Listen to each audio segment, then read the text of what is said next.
Hello po mga Lods, welcome back to my YouTube channel. Ito Lods yung pinabili ko kay Papa ng solar light, HPSO1, 25 watts lang po ito. Actually, ipapakabit ko lang to sa kwarto ko kasi nga pag brown out may magagamit nga ako. And then, ayun. So ito ikakabit lang po ito sa bubong namin dito sa side ng bintana ko. And then, ayun nga, may kasama na nga po siyang battery. And then, may book na rin siya, yung book guidelines. And then, tinay ko tong solar light na to. Umiilaw na siya kasi nga meron na siyang bar na parang full charge na yung pinaka 1 bar niya. So, tinay ko lang din to.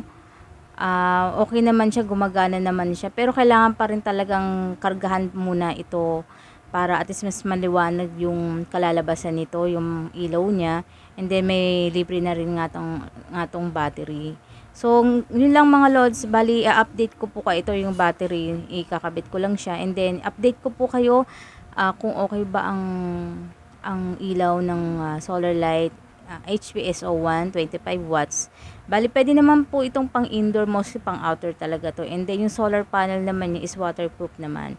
So yun po Lods, yun lang muna for now. Bali update ko po kayo mga Lods. Maraming salamat po sa panonood.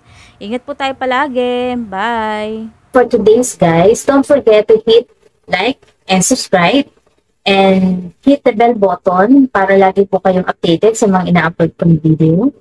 And sabi nga is everything is a good day. Thank you guys.